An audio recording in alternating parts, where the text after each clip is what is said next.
because the criminal gang on Wall Street, they're ruthless, they rob them blind, and they're going to get even. It's going to be off with their heads. You're going to start seeing kidnappings. New York City is going to start looking like Mexico City when they go after the too rich or the too big that rob too many. It's interesting that you say that, Gerald, because I had Dr. Rand Paul on last week, son of Congressman Ron Paul, and he said when the Romans would wake up as their country was being looted, it was off with their heads, which is the very same thing you're mentioning here.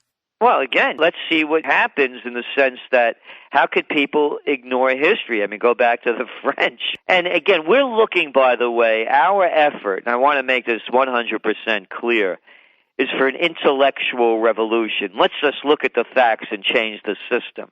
We don't want to see any violence. As a Bronx boy, my saying is when people lose everything and they have nothing left to lose, they lose it. And that's what we're concerned about. And the people in power will do anything to retain it. So we're looking for a reality check here so that people can move ahead in a situation that understands that, no, the too big to fails have to fail. I think Joseph Stiglitz came out with this. He's been talking about it, the Nobel Award-winning economist, about not measuring our success by GDP anymore, and that we have to measure it more in terms of quality of life and how we're living our lives.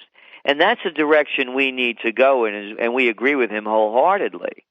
But if they keep going and robbing the public blind as they are, it's going to turn, it's going to turn in a way that it shouldn't go.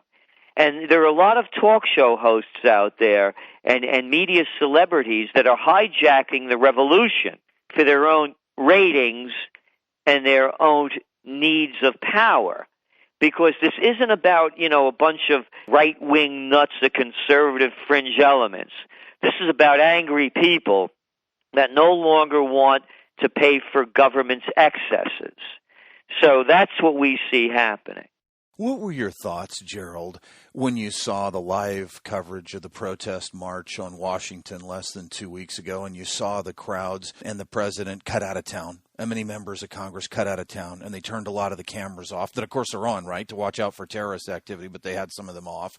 What were your thoughts as you saw that unfold? I know you predicted this, but I'm asking to get in the mind of Gerald Celente now. What were your thoughts when you saw that live? I thought of France, and I thought of how the nobility and the royalty pretended it didn't happen. Again, current events form future trends. Pick up USA Today on September 13th, the day after. Pick up the New York Times the day after. They showed a little picture, a little photo, the Sunday New York Times. They had a photo at the bottom of the page, and the story was covered, I think, on page 37. On the inside, way back, buried. And the media marginalized it. And again, that was the example of where there, just as when they had the riots in Seattle against World Trade several years ago, they focused in on the anarchists, if they were anarchists or plants, who knows, that was smashing windows and negating the fact of all of the people that are vehemently opposed to the globalization for other reasons. And that's what they did. That was my feeling in the coverage of the September 12th protests in Washington, D.C. Eric, it was the fourth shot of the Second American Revolution. The first one was April 15th with the Tea Parties and protests. The second one was on 4th of July when rallies all over the country against taxation without representation. The third shot was when people protested to their congressmen at town hall meetings against Obamacare. It had less to do with health care and more to do with government encroachment and the people understanding that anything that the government does, they're going to come up on the short end of the stick. And the fourth shot fired was the September 12th protests in D.C. When congressional members, Gerald, have asked the Federal Reserve Chairman Ben Bernanke to quote from the Constitution, the U.S. Constitution, which is being trashed right now, right? But to quote from there, what gives the Fed the powers, quoting the Constitution, to engage in and do what it is that they are actively doing, it seems to me the response is, well, Congress has empowered us to do what we're engaging in or to do what it is that we're doing. Something seems wrong with that. And what about the Federal Reserve and the fact that when you look at the Constitution, there doesn't seem to be much allowance for the existence of this non-governmental body that's privately owned and probably has European tentacles? Well, it's very clear in the Constitution. It's Article 1, Section 8, Clause 5. Congress has the sole authority to print and regulate the supply of money. And from what I was taught in school, the Constitution had to be amended. And the Federal Reserve Act was pushed through, as I'm sure your listeners well know, on Christmas Eve in 1913, when, it was horse and buggy days. No one was in Washington.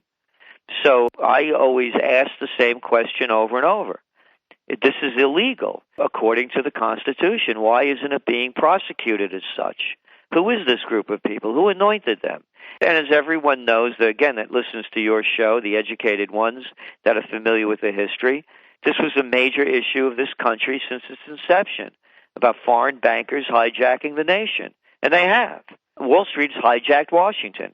I mean, who's our Treasury Secretary? Oh, the former president of the New York Federal Reserve Bank? What, am I, an imbecile?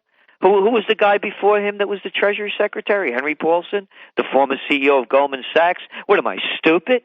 I mean, come on. Oh, there's a firewall. Yeah, there's a firewall. There's a firewall, there's Santa Claus, and there's a tooth fairy. I mean, how could people believe this cheap trick? And they're robbing the nation. And here's my greatest fear, Eric. They become so emboldened to steal as much as they want, and they're failing. It's going to fail because you can't print phantom money out of thin air backed by nothing. The whole system's going to collapse. What we fear is that after they do that, and considering the track record of the banksters and the gangsters, they're going to take the nation to war. And they may either do it under a false flag pretense. Remember the Maine, Saddam Hussein has weapons of mass destruction and ties to Al-Qaeda, the Gulf of Tonkin, or it may be real. But they're going to do something, and that's what we fear the most, is that the criminals, because money junkies don't care, the addicts. An addict will do anything. They have no bonds, no bounds, no family loyalties or loyalties to friends. They'll do anything they want to do to get their money fix. So we're concerned that the next fix is to fix it permanently and take this country to war to satisfy their greed and need. I'm sticking on this point for just a minute, Gerald. We've had a Federal Reserve before in the United States, as you know, called the U.S. Bank. And people had to revolt and violence, and led by President Andrew Jackson, had to remove the U.S. Bank from existence and give power back to the Treasury, as you said. Are we looking at a situation where you see in the future the citizens wanting to eliminate the Federal Reserve? Not only eliminate the Federal Reserve, but eliminate the federal government. We could see these secessionist movements gaining more and more strength.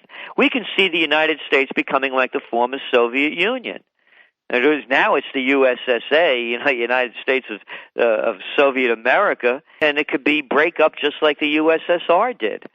We see that happening. How could any thinking adult, how could anybody that has any dignity or respect for themselves look up to people like Nancy Pelosi, Harry Reid, Bonner Bond, McConnell Shelby, Larry Moore Curley, and think that these people are smarter than they are and they know what's best for you? So thinking adults, the 15% we believe are going to be very vocal and responsible for changing the complexion of this country. In 20 years, we forecast it will look radically different than it does today.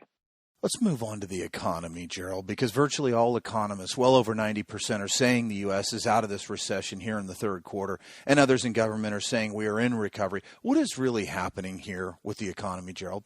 Well, again, 90%, I'd say about 98% of them were wrong in calling the recession. And you could go over the facts and the data, name the names, and they didn't call it. And by the way, we were just going over some back trends journals, Eric. In 2004, we wrote that in 2007, America would enter, quote, the Great Recession, which they're calling it now. So the ones that didn't see it happen are now saying what's going to happen next. the stimulus programs are working. They're stimulating the economy just like any drug on the market stimulates a false feeling of getting rid of the symptoms.